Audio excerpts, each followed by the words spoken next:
โคตรแหลกแต่กูก็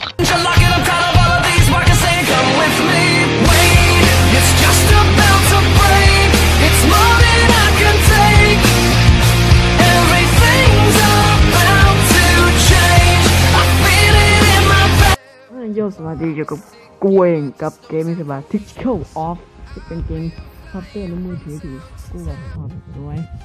นี่โอ้โหห้อนมั้งแต่มีอินไปก่อนอาจจะหัวได้ระวังให้ดีคุณอาจจะรู้คุณมืออาจจะหัวห้อนถ้าเกิดเกมโอเคเดี๋ยวมาโจโจ้ไปเล่นกัน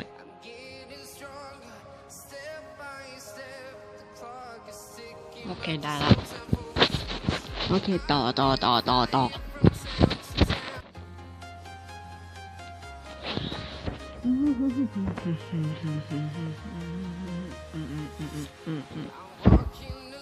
นแรกนี่จะเงียบๆนิดนึงนะโอเคจะเงียบๆนิดนึงโ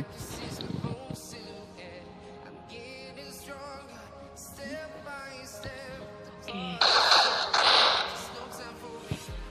แล้วนี่จะไปดู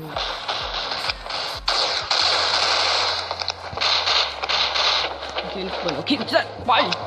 โมเดิร์นแมทคือจะเล่นยังไงก็ได้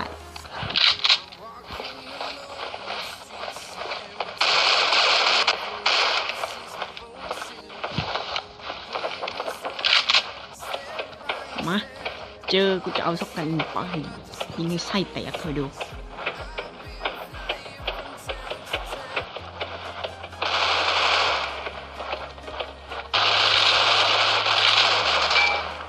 ไม่ตายแน่สิปืนนี้ยิงใกล้เท่าไหร่ยิงตายดีเท่านั้น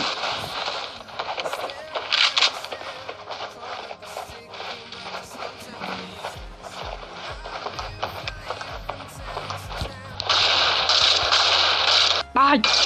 What the fuck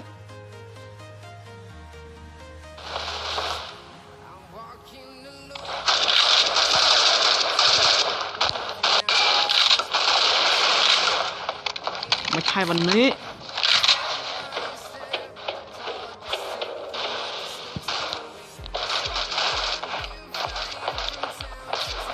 แอชิด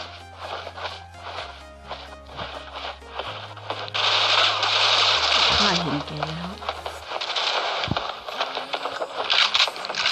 แล้วเพื่อนก็จัดการไปแล้ว yes what นี่มึงพี่ปุ๊กคิวเลยนะไม่เปลี่ยนเปื้อน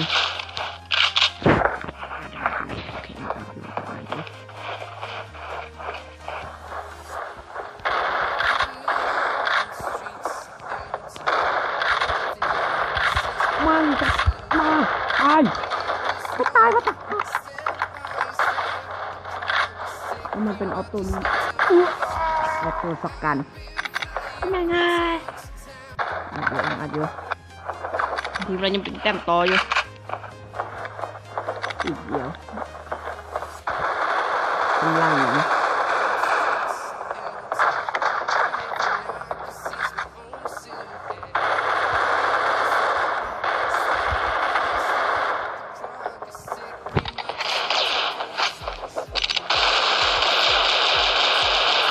เป็นเปิดป่วยกูยังเล่นบาสเกตเก็บไปไม่ได้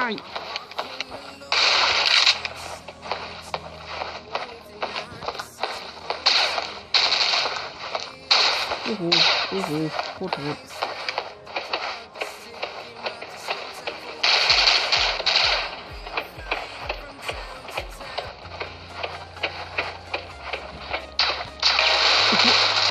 โอเคกูว่ากูจะติดอยู่แล้ว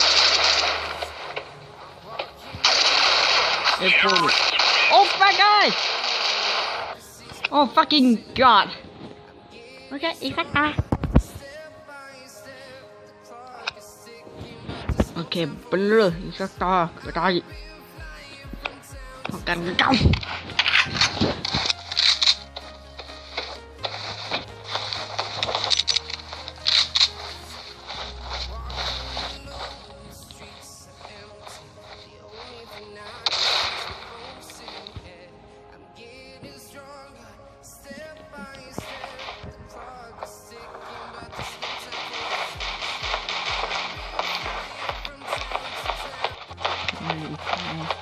มีผู้ได้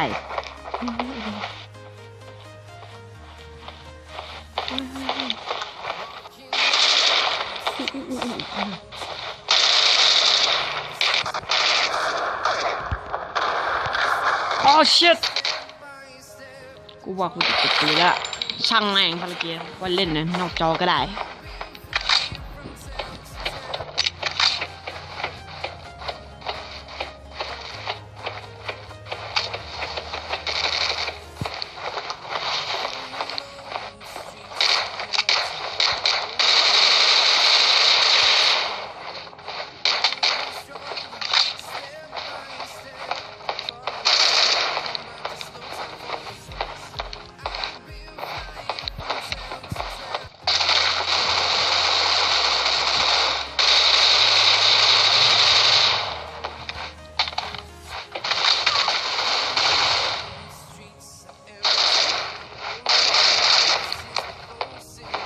โอเค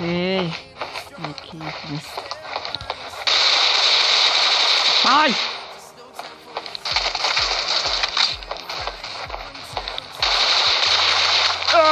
ปักเลย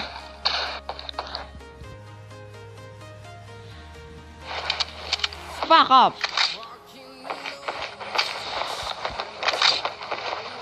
กูยังแพ้ง่ายๆด้วย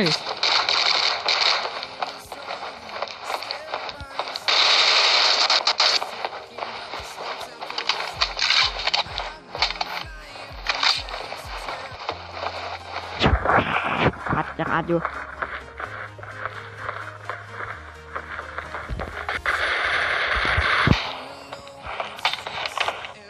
โอ้กูตายแล้วกูจะตายหาแล้ว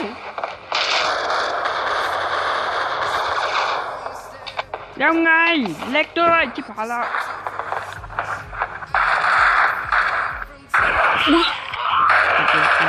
yes ยังอัดอยู่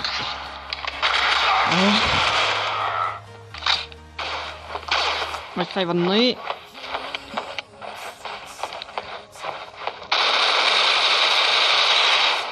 ยิงเพื่อโอ้ยเชี่ยไม่ใช่วันนี้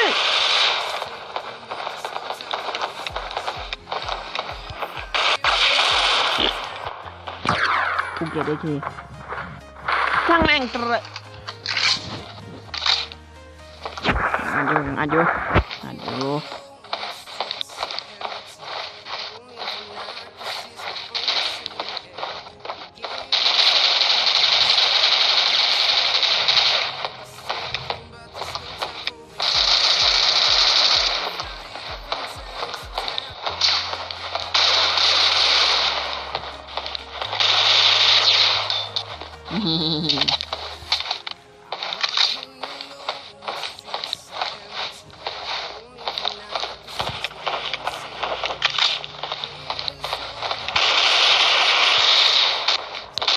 กู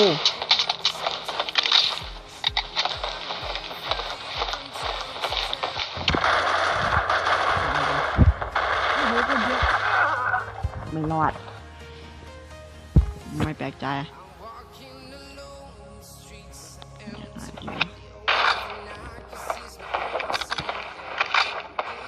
แลก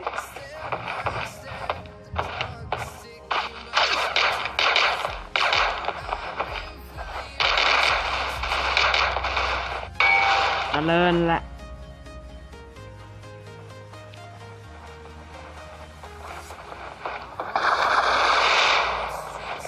หุ้ยเชี่ยมึงข้างอีกแล้ว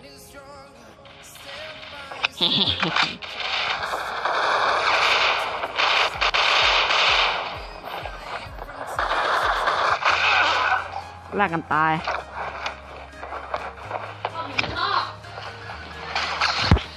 ไม่ต้องสนใจเสียงนกเสียงกา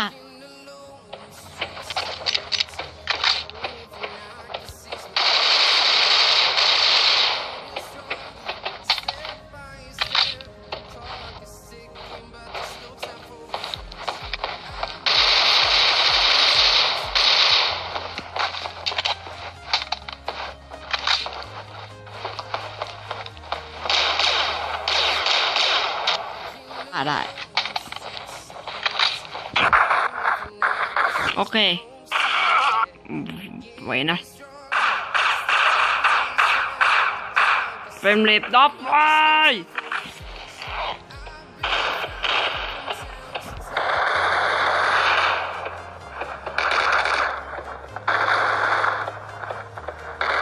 โอเคกูว่า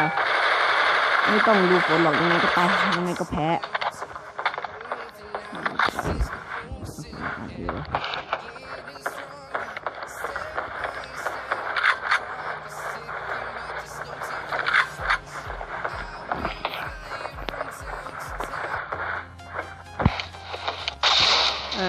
ไม่เลยอยากบอกอยากบอกอ่ะ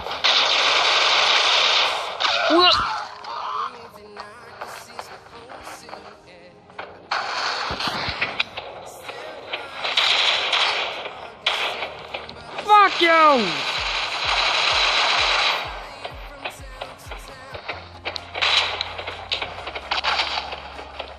เอาจริงดิ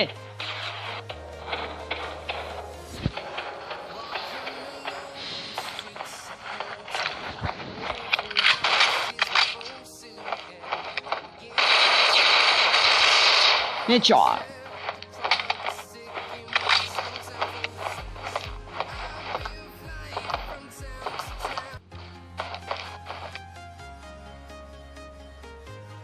อัดอยู่ยังอัดอยู่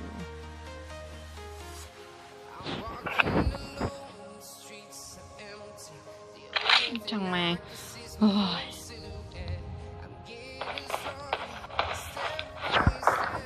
โอเคยังอัดอยู่เมื่อกี้หยุดอัดเพราะว่ากลัวมันหายโอเคก็ขอจบคลิปไปเพียงเท่านี้นะครับโอเคสำหรับคลิปนี้กูขอ say goodbye